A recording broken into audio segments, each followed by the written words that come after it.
Hi, I'm Jen Berta. Welcome to Back to Basics Bible Study, where you and I come together to study the Word of God. In this video, we'll look and begin a series entitled The Life of Christ. If this video blesses you, please like, share it, and subscribe to the channel for more video Bible studies. Let's begin. Let's look at the background of the Gospels. What world powers controlled Palestine during the intertestamental period? In this section, we'll look at the world powers that had primary control over Palestine in the period of time from Malachi through the end of the New Testament age. This study corresponds with our Daniel and Revelation eschatology study.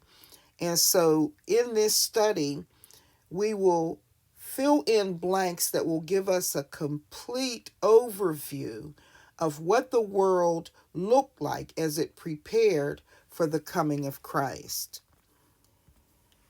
It should be noted that the dates are not necessarily consistent with the issue of world control as an empire, but only the control pertaining to Palestine itself. So we're looking at what affected primarily the Jewish nation that Jesus would be born into. In some ways, we could refer to this period of time as the preparation of the world for the coming of Christ and the gospel. So this entire series will be focused on the life of Christ, and now we're looking at preparation for his coming into the world. A, the Persian period, 536 to 333 BC. The United Medo-Persian Empire conquered the fierce Assyrians and became the primary world power. Under Cyrus, king of Persia, many of the Israelites were encouraged to go back to Palestine and rebuild their temple after the conqueror.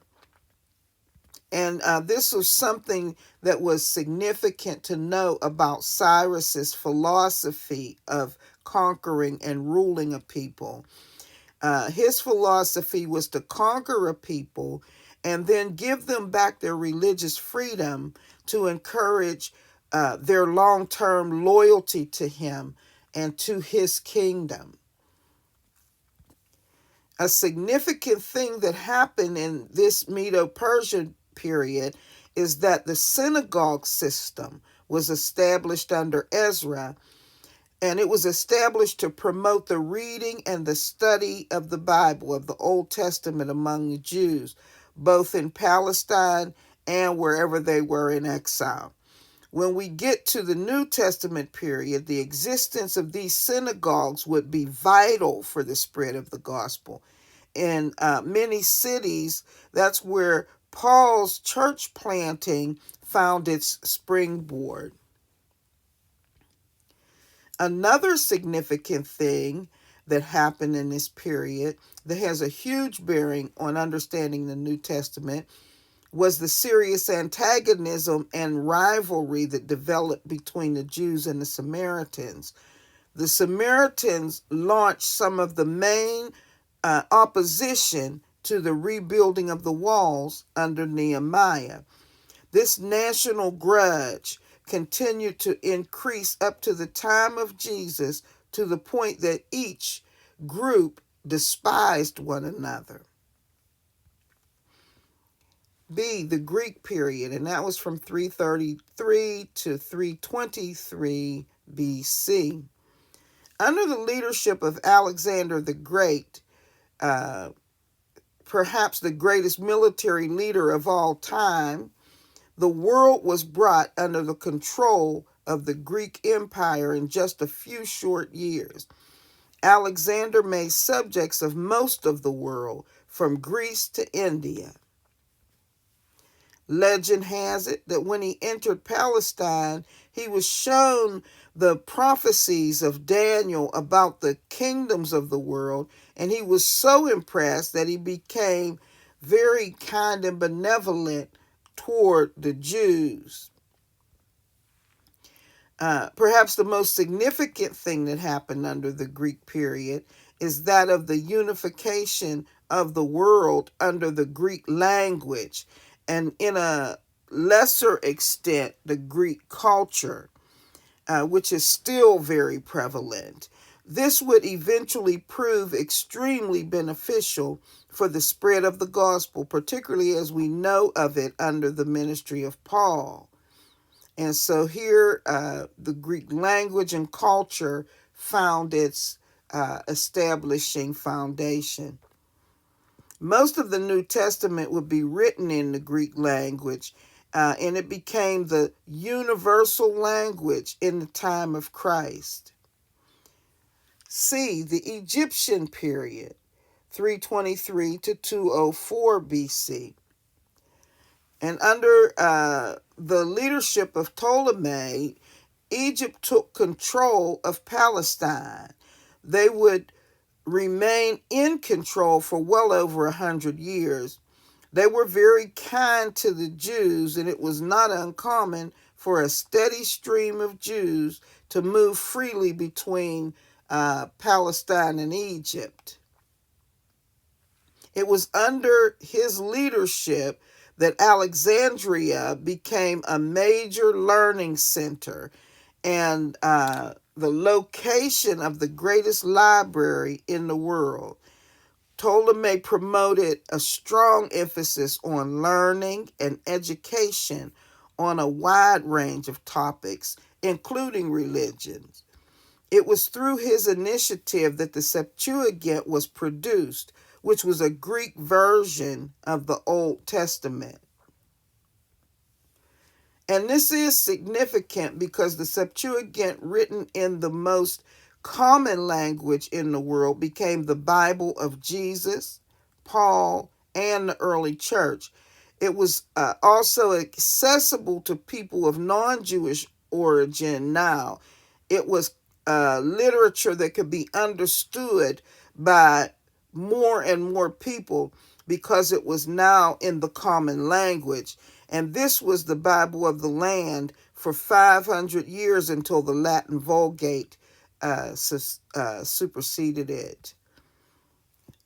D, the Syrian period, 204 to 165 BC. So as the Egyptian hold on things grew weaker and other powers grew stronger, including the Romans, the Seleucids or Syrians were seeking to exercise their own freedom from dominance and desired control of Palestine to serve as a buffer zone to the rest of the world powers.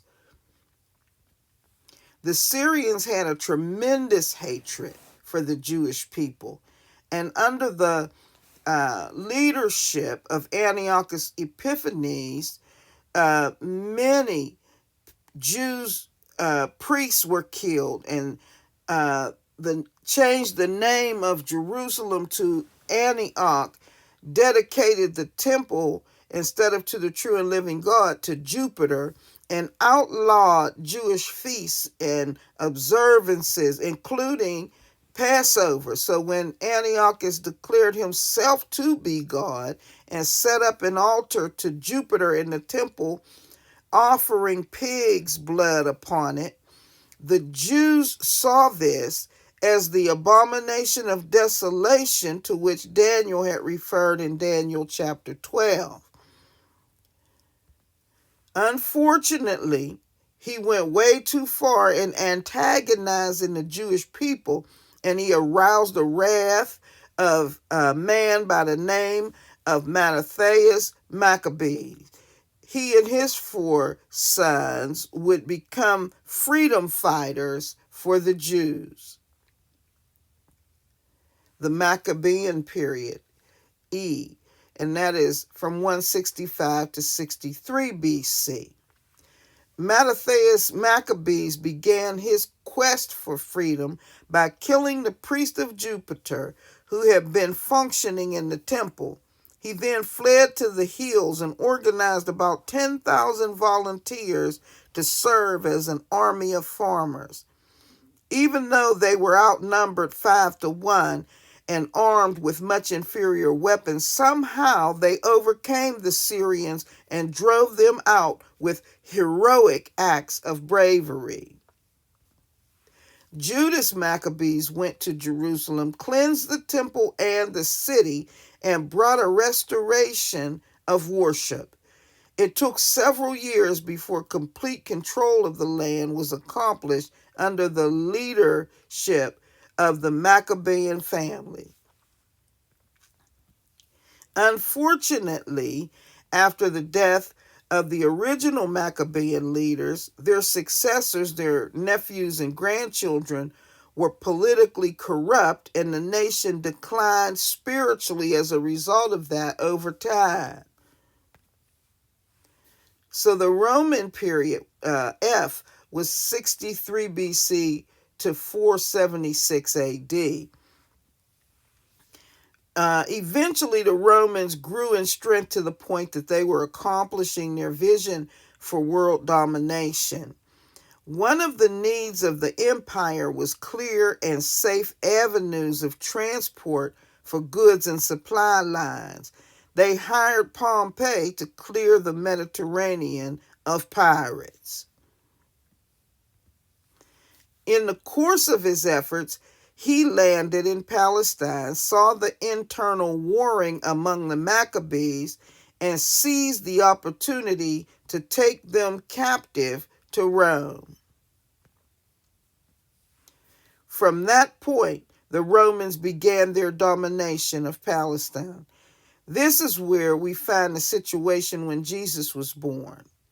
The Jews hated the Romans, and the Romans had little respect for the Jews. They saw them as a difficult people who were nearly impossible to rule over because of their narrow monotheistic views. The greatest thing that the Romans did for the gospel was to create a universal society of laws to establish a kingdom of peace, referred to as Pax Romana, and to establish a system of roads that made worldwide travel easier and safer than it had ever been before.